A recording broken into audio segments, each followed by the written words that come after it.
Yes guys, welcome back to another video on my YouTube channel. In this video it's all about using a rebounder. Now if you haven't got access to a rebounder, not a problem, as long as you've got something of equivalent, i.e. maybe a wall, maybe the outside of your house, maybe a parent, a sibling, your guardian, etc. Along with the ball can go back and forth and you can get lots of different types of passes and touches and first touches, etc. That's absolutely fine.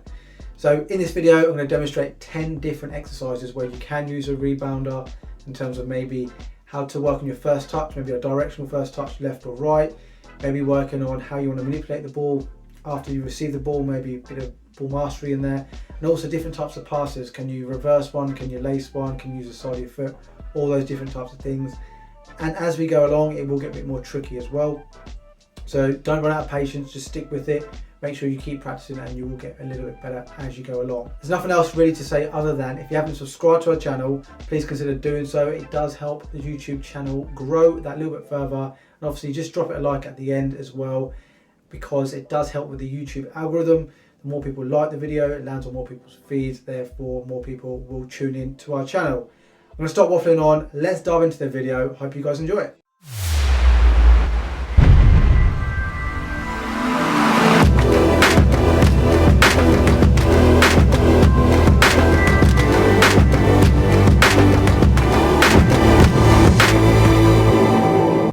Okay, exercise 1 is all to do with your left foot. So to start off the practice, it's just going to be a reverse pass on the angle with your left foot, hits a rebounder and then it arrives the other side of the dome cone.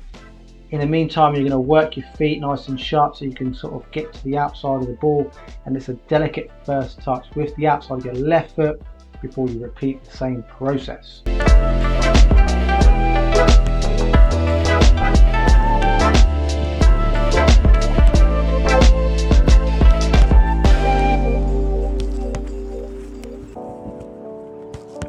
Okay, moving on to exercise number 2.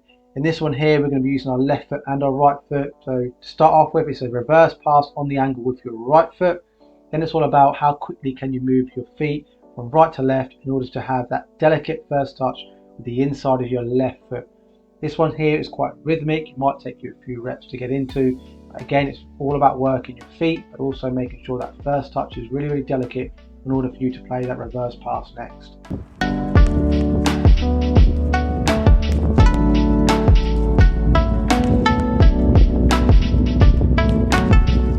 Exercise number 3 is exactly the same as number 2. However, you're now just going to reverse what you're doing with both feet. So it's now a reverse pass with your left foot, still working on that sharp footwork from left to right this time around. And it's all about that delicate and very soft first touch with your right foot, making sure you get around the outside of the ball. You're moving it from right to left. If you're struggling with this one, as it's your weaker side in terms of the reverse pass, just take your time, go a bit slower, and then just build up your speed as you go along.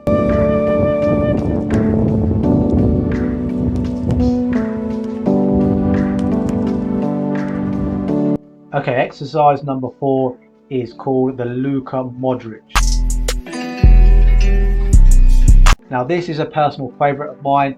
How it's going to work, you're going to play a short distance pass from about 5 yards away. You're then going to go and receive the ball as if you're going to now go and play a pass in that same direction. You're actually going to drop into it, kill the first touch with your right foot, shift it with the outside of your right and come back towards the orange cone. Just making sure you disguise that first touch, drop into it, a nice low body position so you can kind of fake your opponent when they're pressing you. Okay, exercise number 5 is exactly the same as number 4. We're just going to reverse everything the opposite way around. The pass is going to be your left foot. You're going to drop into it like Luka Modric with your left side. Now if this is a bit more tricky for you, just break things down a little bit slower. Make sure the pass is maybe a bit closer. Just take your time when you drop into it, disguising that first touch, and then also when you're going out the opposite direction towards the orange cone. If you are struggling with this one, it's absolutely fine. It's all about getting that repetition, making sure you have no weaknesses in your game.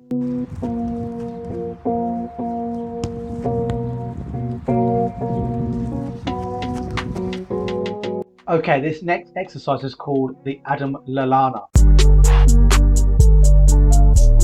Now the reason why it's called Lallana is because he loves to receive in a Cruyff turn motion, especially in them pockets, really tight spaces. Now he has altered his game a little bit recently, but in the main, I used to play out wide as a number 10. He loved receiving in that pocket and then half spaces to Cruyff out, recognising what the spaces were around him.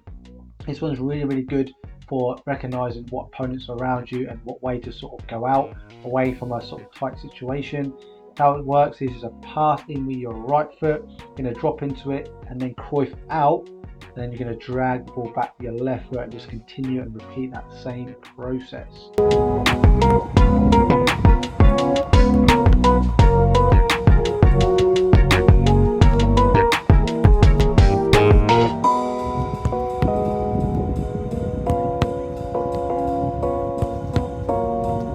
Okay, exercise number 7 is exactly the same as exercise number 6.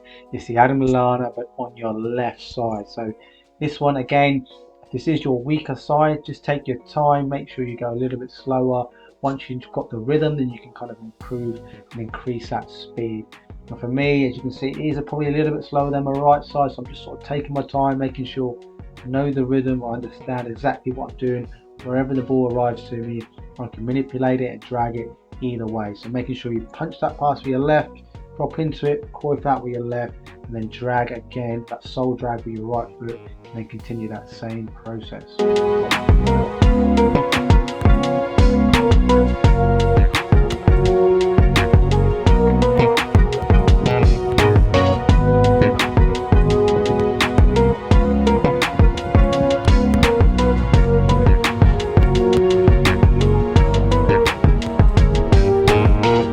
Exercise 8, now we get into the tricky phase where there's more touches and more manipulation involved. So how it starts off is a reverse pass with your right foot on the angle, and it's about your footwork. Can you get to the outside of the ball, making sure you shift the ball, again a very delicate touch with the outside of your right foot, and then it's a quick sole drag with your right, and then an even quicker touch with your left, the Ander Herrera touch, so you can kind of reset, continue that same process.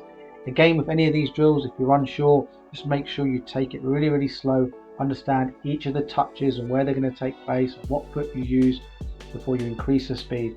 For me, and this one here, it's all about being light on your toes, making sure you understand the pattern, and then just executing the drill.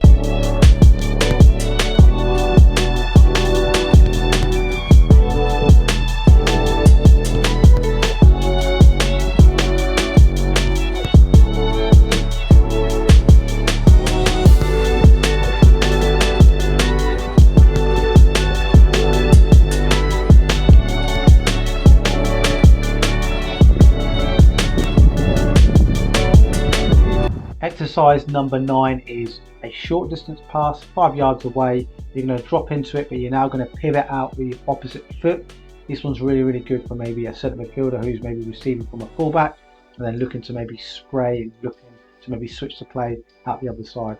Just make sure you really drop into it so you can kind of kill the ball with your left foot and then drag it as your body kind of rotates in a 180 degrees motion, making sure you really got that delicate sort of feel for the ball as well so it doesn't get away from you. And just continue that same process until you've got that rhythm and you really feel focused and happy with how the action looks.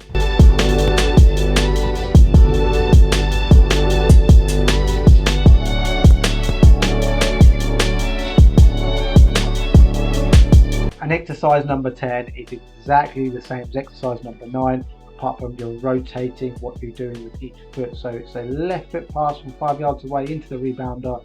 You're going to pivot out with your right, making sure you have that 180 degrees action and motion, making sure you kill the ball and make sure you kind of roll the ball with your right foot if you like, and then looking for that pass or decision that you're going to make. In this case here, it's a dribble for me. Again, this one could be quite good for number 10s. If you're finding this to be quite easy, you can introduce a scan as well. Just make sure you scan your shoulder. So on this one here, I would probably scan my right shoulder. On exercise number 9, I might scan my left shoulder.